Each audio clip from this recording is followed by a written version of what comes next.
All right, I have set up a Excel spreadsheet that has a bunch of numbers in it. The numbers were completely random, so if you would like to pause the video here so that you can set up your own spreadsheet with random numbers in it, you can pause the video while you do that. All right, so hopefully you have set it up so that you have some numbers. So what we're going to do now is learn how to do some formulas. So it's a very common thing in Excel where we would want to, like, say, add up the numbers in a row like this, okay?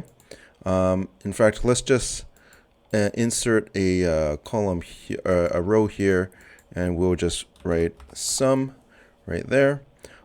So what I could do is I could get my calculator out and say, okay, 2.5 plus 2.6 plus 1.1, and that would work, but there's actually a better way. What we're going to do is use Excel to do the calculation for me. So to do that, what I'm going to do is type equals. Okay, so I've got the equals here, or up here as you like. And then I can write, I want to add the things in A2, B2, and C2. So I could actually go here, type A2 plus B2 plus C2. Oops, C2. And we can see that I will get the answer, 6.2. 2.5 plus 2.6 plus 1.1 is 6.2. Okay. I could do that. There's an easier way. So I'll delete that. Okay, and type equals, and I will actually click in the cells that I want. So I want this one. So I'm going to click in here. I'm going to click in A2, and look, it automatically writes A2 in there for me. A2, and then I type plus, and then this one, plus, and then I'm going to click in this one. Done. And so that is a much easier way. Now, if I want to do the next row, I could do the exact same thing, like click, type plus, click, type plus, click, and that would work. But there's an easier way. What I can actually do is I can select this cell. Now, remember, you're selecting the cell, so you're in cell mode, not text input mode. If I double click on it, I'm in text input mode. I don't want that. Okay, I want text mode. So I'm just, to get out of this mode, we press escape, and we're back into cell input mode. And we can tell because I have the green outline around it. So I'm going to Control C or copy. And what I can do is I want to paste it into all of these other ones. Okay, Control V or paste, and boom, it does it. And so just escape to get out of that. And you can see, okay, this one was A2, B2, C2. Okay, but this one, A3, B3, C3, it automatically understands that when I'm pasting it down below, I want the next row's numbers. So intelligent. You can see that one did row 4 and this one did row 5. Okay. Instead of going Control C, Control V or copy and paste, I could also Control C to copy, and then if you put your mouse cursor right at the very corner down here and then drag that down, it will automatically also copy. Exact same thing, except it was just a little bit different way of doing it.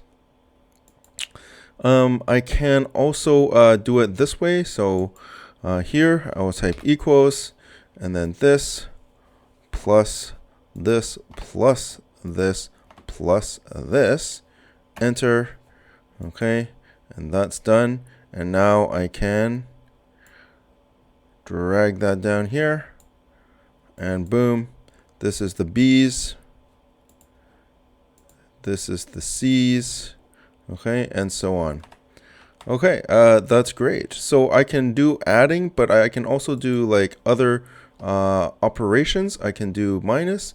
So if I want, say, this one minus this one, okay, so I type equals, click in here, D2, type minus, and then click in here, C2, press enter, and that is minus. I can also do times. If I want to multiply two numbers, I'll go equals, and then click the one that I want. And then the multiply is not the X as you might think, it's actually the star. Shift 8 on your keyboard is star, and then whichever one you want, say this one, and you have multiplication. And division, if you want to divide some things, you will go whichever one you want. Divide is actually the / on your keyboard. It's down at the bottom of your keyboard, /, and then the one that you want to divide by. Boom. You don't have to do cells. You can do numbers. So say I want to add 1 to this. So equals this plus, but I don't want to put another cell in. I just want to put a number here. Easy. I just type the number 1. Goes from 11.7 to 10.7 to 11.7. If I wanted to type 2, I just go in and edit that. 2. Now it's 12.7. Okay, so I can do numbers, I can do cells, I can do addition, subtraction, multiplication, and division. Yeah, really useful in Excel. I can also do multiple steps. So I can do, for example, something plus something times something else. If I'm doing that, it's a good idea to make sure that I have brackets where I need the brackets. Because if we don't put brackets, then we don't know, okay, should I do this first or should I do this first? Making the brackets will make sure that that is very clear. Maybe I want a number here instead, like something like that. Okay, so that works as well.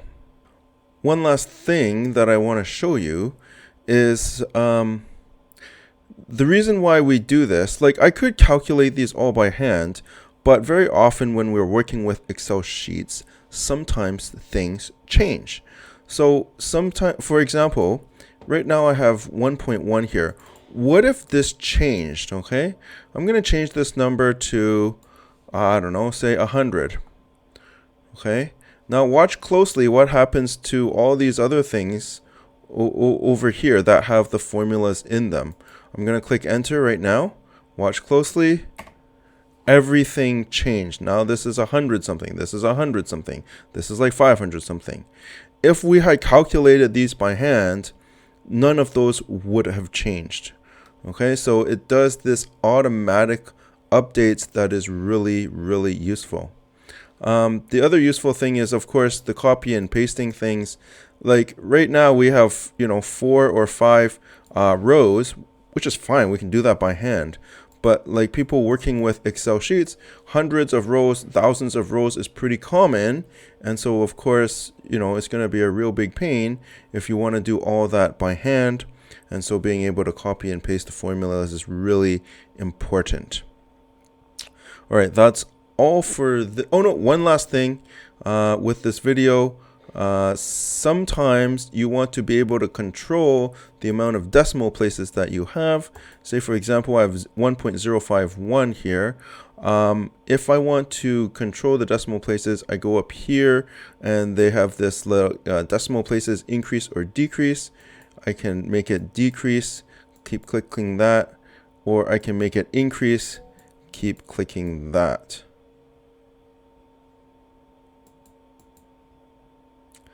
Okay, so that's really easy. Last time I showed you the $ thing. There's other things that we can do, like the % thing. Okay, so percent will typically take a decimal number into a percent. So you have to be a little careful what you're doing here. For example, this 0.8.